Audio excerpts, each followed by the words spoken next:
Hello everyone, welcome back to my channel অর্পিতার খামখেয়ালি গল্প। আশা করি সকলে খুব ভালো আছেন, আমিও ভালো আছি। আজকে মাছেরই একটি রেসিপি করেছি, একটু অন্যভাবে করেছি, তাই জন্যই আপনাদের সাথে শেয়ার করছি। আর সত্যি বলতে রেসিপিটি করতে করতেই আপনাদের সাথে গল্প করছি। এখানে কিন্তু আমি কোনো কাঁচা লঙ্কা ব্যবহার করিনি, আর কেন ব্যবহার করিনি আমি সেটা আপনাদের সাথে শেয়ার করছি।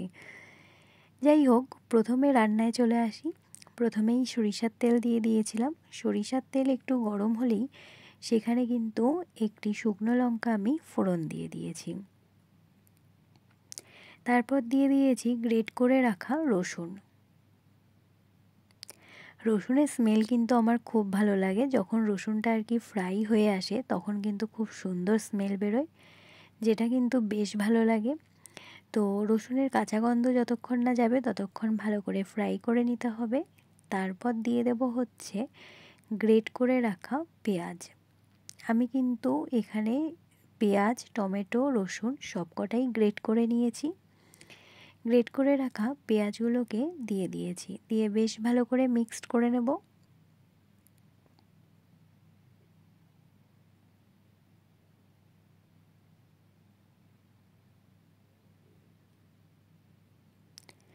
এখানে যে গ্রেট করে রেখেছি পেঁয়াজটা, এটা বেশ ভালো করে আমি ফ্রাই হতে দেব, যেন পেঁয়াজের কাঁচা গন্ধটা চলে যায়।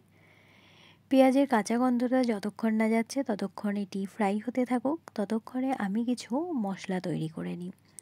মশলা বলতে আমি প্রত্যেকবারই বলি খুব সাধারণ মশলাই আমি ব্যবহার করি, কারণ আমার কাছে সত্যি বলতে এখানে তো আর বাড়ির মতো নয় যে প্রচুর মশলা থাকবে। হোস্টেল, খুব সাধারণ কিছুই মশলা নিয়ে আমরা একটু রান্না করি।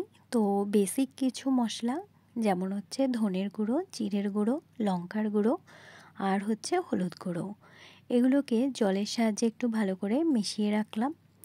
এদিকে যে আমি পেঁয়াজটা দিয়েছিলাম ফ্রাই হতে, মানে পেঁয়াজের যে কাঁচা গন্ধটা চলে যেতে দিয়েছিলাম, সেটা দেখুন এখানে একটু বেশ ভালো করে ফ্রাই হয়ে গেছে পেঁয়াজটা।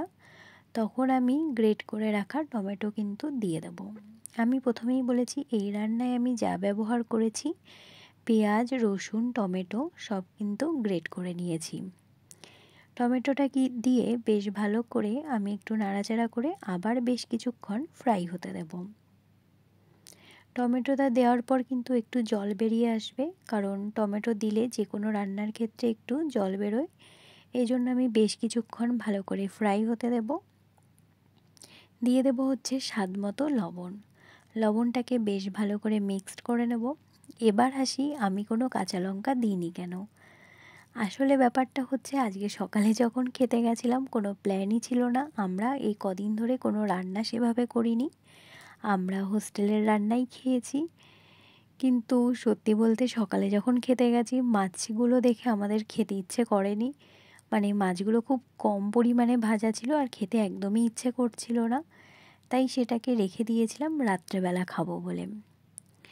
তো সেই রাত্রেবেলাই একটু করে নিচ্ছিলাম। তো সেই জন্য আমাদের কাঁচা লঙ্কা কাছে ছিল না, সেই জন্য আমরা কাঁচা লঙ্কা কিন্তু দিইনি। এবার আসি রান্নার কথায়। মশলাটা দেখুন আমি কিন্তু দিয়ে দিয়েছি। যখন টমেটোটার থেকে জলটা আমি বেশ ভালো করে মানে ফ্রাই করে গায়ে লেগে গেছে যখন, তখন আমি কিন্তু যে মশলাটা গুলে রেখেছি সেই মশলাটা দিয়ে নিয়েছি। দিয়ে বেশ অনেকক্ষণ ধরে কিন্তু আমি এটাকে কষিয়ে নেব। এবার হচ্ছে এই জন্য আমার কাঁচা লঙ্কা ছিল না বলে কিন্তু আমি এখানে কোনো কাঁচা লঙ্কা ব্যবহার করতে পারিনি সেই মুহূর্তে। আপনারা কিন্তু এখানে কাঁচা লঙ্কা ব্যবহার করতে পারেন, আমি পুরোটাই গুঁড়ো মশলায় করেছি। না থাকলে কি আর করা যাবে, এই হলো ব্যাপার।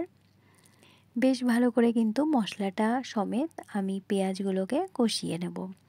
আর হ্যাঁ, এই পর্যায়ে সকল বন্ধুদের কাছে সেই পুরনো রিকোয়েস্ট, প্লিজ একটি লাইক দিয়ে ভিডিও কন্টিনিউ করবেন। আর হ্যাঁ, ভিডিওর কোনো অংশ যদি ভালো লেগে থাকে তো অবশ্যই সাবস্ক্রাইব করে পাশে থাকার অনুরোধ রইল। এই পর্যায়ে দেখুন মশলাটার সমেত কিন্তু পেঁয়াজগুলো বেশ ভালো করে কষে গেছে। আমি পরিমাণ মতো এখানে জল ব্যবহার করেছি। আমি একটু গামাখা করব, এই জন্য অল্প একটু জল ব্যবহার করেছি।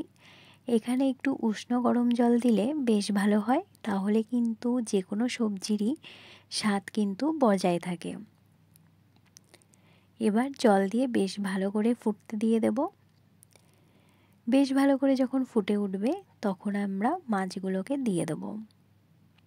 আর একটু ঝাল করে করেছি, কারণ প্রথমেই বললাম মাছগুলো একদমই কম পরিমাণ ভাজা ছিল, তাই জন্য একটু ঝাল ঝাল করেই করেছি। এই হলো ব্যাপার। মাছগুলোকে দিয়ে দিলাম।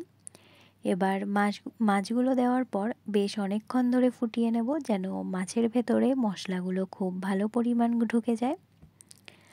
আর হ্যাঁ বন্ধুরা, প্লিজ কেউ স্কিপ করে ভিডিওটি দেখবেন না, তাহলে কিন্তু মানে আর কি বেশ অনেকটা পরিমাণ ক্ষতি হয়। এই জন্য আপনাদের কাছে অনুরোধ। এই পর্যায়ে দেখুন আমার মাছের রেসিপি কিন্তু তৈরি হয়ে গেছে, আমি একটি পাত্রে সার্ভ করে নিচ্ছি। তো ভিডিওটি এইভাবেই শেষ করছি। ভিডিওর কোনো অংশ যদি ভালো লাগে তবে অবশ্যই লাইক কমেন্ট করার অনুরোধ রইল। আর নতুন বন্ধু হলে অবশ্যই সাবস্ক্রাইব করে পাশে থাকার অনুরোধ রইল। সকলে ভালো থাকবেন, সুস্থ থাকবেন।